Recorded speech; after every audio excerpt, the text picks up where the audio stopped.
Since we spoke last, the President has continued to improve.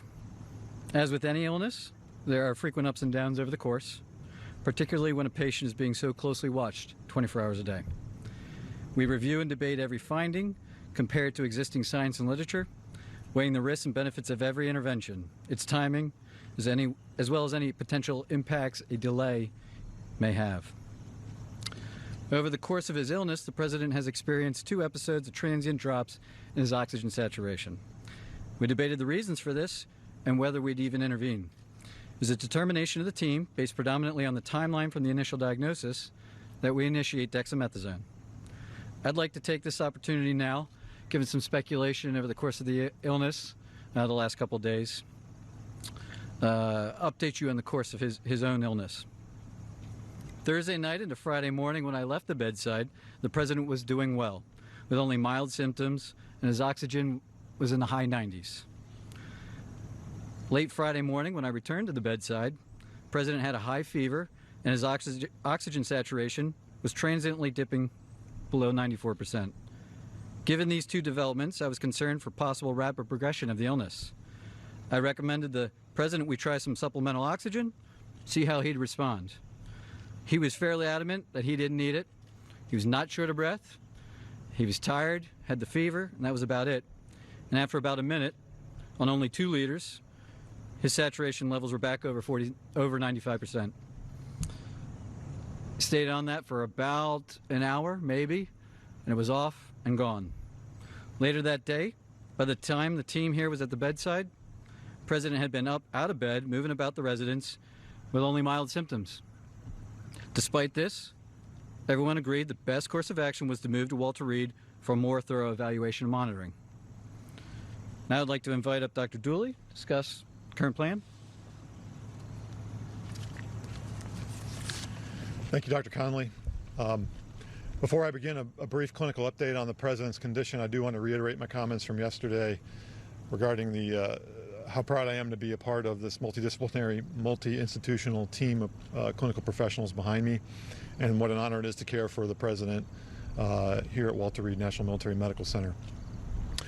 Regarding his clinical status, the patient continues to improve. He has remained without fever since Friday morning. His vital signs are stable. From a pulmonary standpoint, he remains on room air this morning and is not complaining of shortness of breath or other significant respiratory symptoms.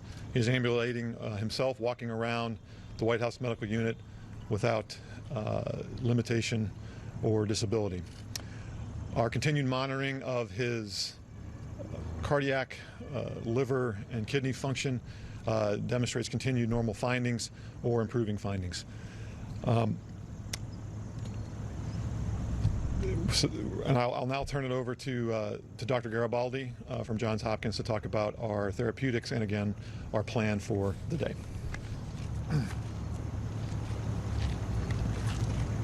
Thank you, Dr. Dooley, and I just wanted to again reiterate what an honor and a privilege it is to take care of the President, but to be part of such a talented and multidisciplinary team here at Walter Reed. The President yesterday evening completed his 2nd dose of remdesivir. He's tolerated that infusion well. We've been monitoring for any potential side effects, and he has had none that we can tell. His liver and kidney function have remained normal, and we continue to plan to use a 5-day course of remdesivir. In response to transient low oxygen levels, as Dr. Conley has discussed, we did initiate dexamethasone therapy, and he received his 1st dose of that yesterday, and our plan is to continue that for the time being. Today he feels well. He's been up and around. Our plan for today is to have him to eat and drink, be up out of bed as much as possible, to be mobile. And if he continues to look and feel as well as he does today, our hope is that we can plan for a discharge as early as tomorrow to the White House, where he can continue his treatment course. Thank you very much, and I'll turn it over to Dr. Conley for any questions. Just a moment, please. The President wanted me to share how proud he is of the group, what an honor it is for him to be receiving his care here at Walter Reed, surrounded by such incredible talent, academic leaders, department chairs, internationally renowned researchers and clinicians, including the support of Dr. Garibaldi from Johns Hopkins.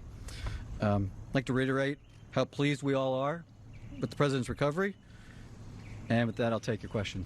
So much, Dr. Conley, you said that there were 2 instances where he had drops in oxygen. Can you walk us through the second one? And also, I've got a question for the lung specialist afterwards. Sure. Yeah. Yesterday, there was another episode where he dropped down about 93%. He doesn't ever feel short of breath.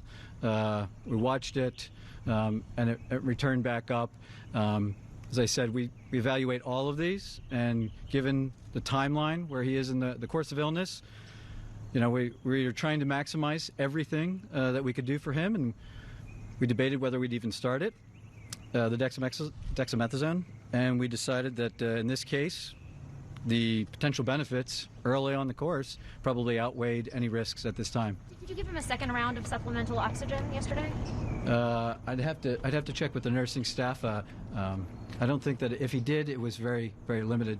But he's not on oxygen, and the only oxygen that I ordered or that we provided was that Friday morning initially. And about what time was that yesterday? Yesterday. What was yesterday? You said the second instance. Incidents? Oh, it was over the course of the day. Yeah, yesterday morning. Dr. Conley, what is the president's current blood oxygen level? That's my first question to you, Dr. Conley. 98%. And what do the X-rays and CT scans show? Are there signs of pneumonia? Are there signs of lung involvement or any damage to the lungs? Yeah, so we're tracking all of that. There's some expected findings, but nothing of any major clinical concern. Sorry. I'd like to ask if his oxygen level ever dipped below 90? We don't have any recordings here of that. That's right. What about at the White House? Yeah, what about here? What about at the White House or here? Anything below 90, just to follow up on her question? No, it was below 94%. It wasn't down into the low 80s or anything. No. So, okay. So on the dexamethasone, the steroids, sir. Yesterday, you told us that the president was in great shape, had been in good shape and fever-free for the previous 24 hours. Minutes after your press conference, White House Chief of Staff Mark Meadows told reporters that the president's vitals were very concerning over the past 24 hours. Simple question for the American people. Whose statements about the president's health should we believe? So the chief and I work side by side, and I think his statement was misconstrued. What he meant was that 24 hours ago, when he and I were checking on the president, that there was that momentary episode of the high fever and that temporary drop in the saturation, which prompted us to act expediently to move him up here. Fortunately, that was really a very transient, limited episode. A couple hours later, he was back up, mild again. I'm not going to speculate what that limited episode was about so early in the course, but he's doing well. What are the expected findings on his lungs, and why is the president not wearing a mask in the videos and photos that have been released? Well, the president wears a mask anytime he's around us, and we're all wearing our N95s, full PPE.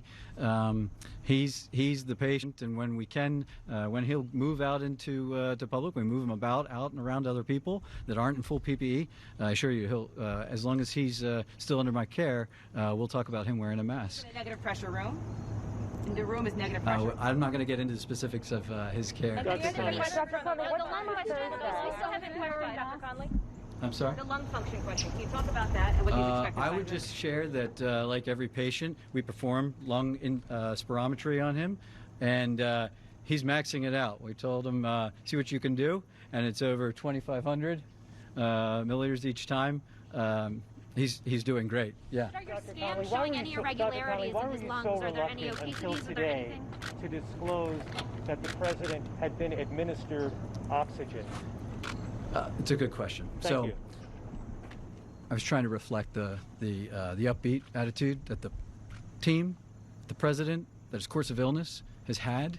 I didn't want to give any information that might steer the course of illness in another direction, and in doing so, it came off that we were trying to hide something, which wasn't necessarily true. So here I have it. He is the fact of the matter is that he's doing really well. That he is responding, and as the team said, if everything continues to go well, we're going to start discharge planning back to the White House.